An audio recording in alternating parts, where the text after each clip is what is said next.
ರಾಜ್ಯದಲ್ಲಿರುವಂತಹ ಎಲ್ಲ ವೈದ್ಯರು ತಮ್ಮ ಬೇರೆ ಬೇರೆ ರೀತಿಯಾದಂತಹ ಬೇಡಿಕೆಗಳನ್ನು ಇಟ್ಟುಕೊಂಡು ನಾಳೆಯಿಂದ ಅನಿರ್ದಿಷ್ಟಾವಧಿಕಾರಿ ಅಂತ ಮುಷ್ಕರವನ್ನು ಮಾಡಬೇಕು ಅನ್ನುವಂಥ ಕರೆಯನ್ನು ಕೊಟ್ಟಿರುವಂಥದ್ದು ಈಗಾಗಲೇ ಪತ್ರಿಕೆಗಳಲ್ಲಿ ವರದಿಯಾಗಿದೆ.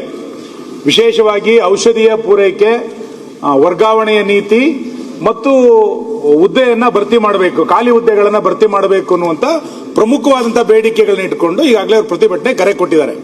ಅವ್ರು ಹೇಳಿರೋದೇನು ಅಂತ ಕೇಳಿದ್ರೆ, ನಾಳೆ 11ನೇ ತಾರೀಕಿನಿಂದ OPD ಬಂದ್ ಮಾಡ್ತೇವೆ, 16ನೇ ತಾರೀಕಿನಿಂದ ನಾವು ತುರ್ತು ಸೇವೆಯನ್ನು ಕೂಡ ಬಂದ್ ಮಾಡ್ತೇವೆ ಅಂತ ಹೇಳಿರುವಂತದ್ದು ಅತ್ಯಂತ ಆಘಾತಕಾರಿಯಾದಂತ ಸಂಗತಿ. ಅವರ ಸಂಘದ ಅಧ್ಯಕ್ಷರೇ ಇವತ್ತು ಪತ್ರಿಕೆಯಲ್ಲಿ ಹೇಳಿಕೆ ಕೊಟ್ಟಿರುವಂತದ್ದು, ನಾವು 1 ತಿಂಗಳ ಹಿಂದೆ ಈ ಎಲ್ಲ ಸಂಗತಿಗಳನ್ನ ಸರ್ಕಾರಕ್ಕೆ ತಂದಿದ್ವಿ, ನಮ್ಮನ್ನು ಇಲ್ಲಿಯ ತನಕ ಯಾವುದೇ ಮಾತುಕತೆಗೆ ಕರೆದಿಲ್ಲ ಅನ್ನುವಂಥ ಸಂಗತಿಯನ್ನು ಅವ್ರು ಹೇಳ್ತಾ ಇದ್ದಾರೆ. ನಾನು ನಿಮ್ಮ ಮುಖಾಂತರ ಸರ್ಕಾರಕ್ಕೆ ವಿನಂತಿ ಮಾಡೋದು, ನೀವು ಪರ್ಯಾಯ ವ್ಯವಸ್ಥೆ ಮಾಡಲಿಕ್ಕೆ ಎಸ್ಮಾ ಜಾರಿ ಮಾಡ್ತೀವಿ ಇತ್ಯಾದಿಗಳ ಮೊಂಡುತನವನ್ನ ಅಥವಾ ಆ ತರದ ಯಾವುದೇ ಕ್ರಮಗಳನ್ನು ಕೈಗೊಳ್ಳದೆ ಸಂಘರ್ಷದ ನೀತಿಗೆ ಹೋಗದಲ್ಲೇ ಸಂಧಾನದ ಮಾರ್ಗವನ್ನ ಕಂಡಿಡಿದು ತಕ್ಷಣ ಅವ್ರನ್ನ ಮಾತುಕತೆ ಕರೆದು ಬಗೆಹರಿಸ್ತೀವಿ, ಆಮೇಲೆ ಉಳಿದಿದೆ ಏನು ಅನ್ನೋದು ಚರ್ಚೆ ಮಾಡೋಣ ಅಂತ ನನ್ನ ವಿನಂತಿ.